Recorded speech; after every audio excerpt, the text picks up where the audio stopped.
എല്ലാവർക്കും നമസ്കാരം. ഇന്ന് നമുക്ക് മുരിങ്ങക്കോല് കൊണ്ടുള്ള നല്ല ടേസ്റ്റി ആയിട്ടുള്ള ഒരു സൂപ്പ് ഉണ്ടാക്കുന്നത് എങ്ങനെയാണെന്ന് നോക്കാം. ഉണ്ടാക്കി വരുമ്പോൾ ഇത് മുരിങ്ങക്കോല് കൊണ്ടുണ്ടാക്കിയ സൂപ്പാണെന്ന് മനസ്സിലാകുകയില്ല, അത്രയ്ക്ക് ടേസ്റ്റാണിത്.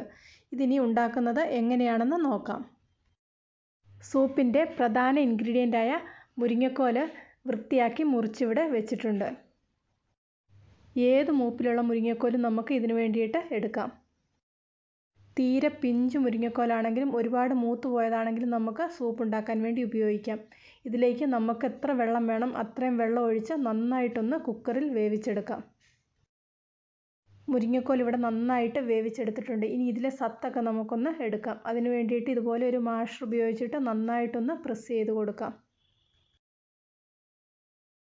ഇതുപോലെ നന്നായിട്ട് പ്രസ് ചെയ്ത് ഇതിൻ്റെ അകത്തെ ഫ്ലഷ് എല്ലാം പുറത്തോട്ട് എടുക്കാം. അതിനുശേഷം ഇത് നന്നായിട്ടൊന്ന് അരിച്ചെടുക്കണം.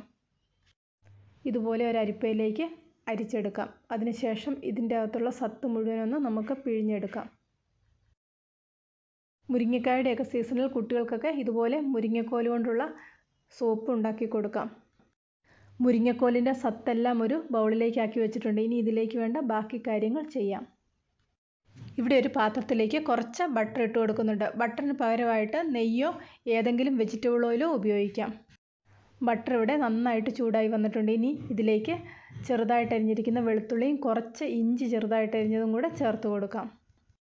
ഈ വെളുത്തുള്ളിയും ഇഞ്ചിയും ഒരുവിധം നന്നായിട്ടൊന്ന് വഴറ്റിയെടുക്കാം.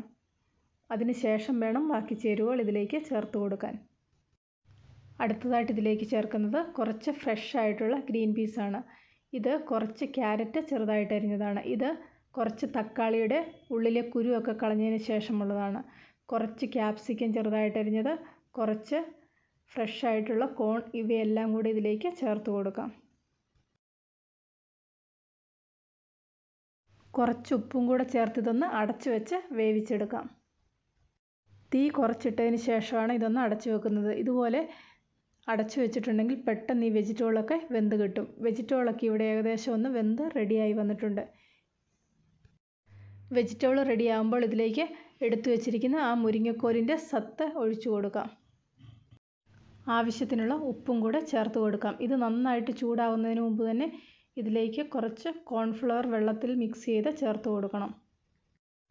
ഇവിടെ ഞാനൊരു 1 സ്പൂൺ കോൺഫ്ലവർ കുറച്ച് വെള്ളത്തിൽ മിക്സ് ചെയ്തതിന് ശേഷം ഇതിലേക്ക് ചേർത്ത് കൊടുക്കുന്നുണ്ട്.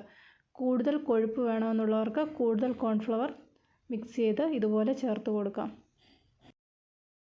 കുട്ടികൾക്കൊക്കെ കൊടുക്കുന്നതുകൊണ്ട് ഒരുപാട് കോൺഫ്ലവർ ഇതിലേക്ക് ചേർത്ത് കൊടുക്കുന്നില്ല. കോൺഫ്ലവർ ചേർത്തതിന് ശേഷം ഇത് നന്നായിട്ടൊന്ന് തിളപ്പിക്കണം. ഒരു 5 മിനിറ്റ് ചെറിയ തീയിലിട്ടതൊന്ന് ഇളക്കി കൊടുക്കാം. 5 മിനിറ്റ് കൊണ്ട് സൂപ്പ് റെഡിയാകും. ഇതിലേക്ക് നമുക്ക് എത്ര എരിവ് വേണം അതിനനുസരിച്ച് കുരുമുളക് പൊടി ചേർത്ത് കൊടുക്കാം. വളരെ കുറച്ച് വിനാഗിരിയും കൂടെ ചേർത്ത് കൊടുക്കുന്നുണ്ട്. ഓരോരുത്തരുടെയും ടേസ്റ്റിനനുസരിച്ചുള്ള മല്ലിയിലയും ഇതിലേക്ക് ചെറുതായിട്ട് മുറിച്ച് ചേർത്ത് കൊടുക്കാം. വളരെ ടേസ്റ്റിയും ഹെൽത്തിയുമായിട്ടുള്ള ഒരു സൂപ്പിൻ്റെ റെസിപ്പിയാണിത്. എല്ലാവരും ഇതുപോലെ ഒന്നുണ്ടാക്കി നോക്കണം. നിങ്ങൾക്കിത് നന്നായിട്ട് ഇഷ്ടപ്പെടും. ഇന്നത്തെ ഈ റെസിപ്പി ഇഷ്ടപ്പെട്ടെങ്കിൽ ലൈക്ക് ചെയ്യണം, ഷെയർ ചെയ്യണം. കൂട്ടത്തിൽ ചാനൽ സബ്സ്ക്രൈബ് ചെയ്യാത്തവർ ആരെങ്കിലും ഉണ്ടെങ്കിൽ സബ്സ്ക്രൈബ് ചെയ്ത് റൈറ്റ് സൈഡിലെ ബെല്ലൈക്കണും കൂടി ഒന്ന് ആക്ടിവേറ്റ് ആക്കാൻ മറക്കണ്ട.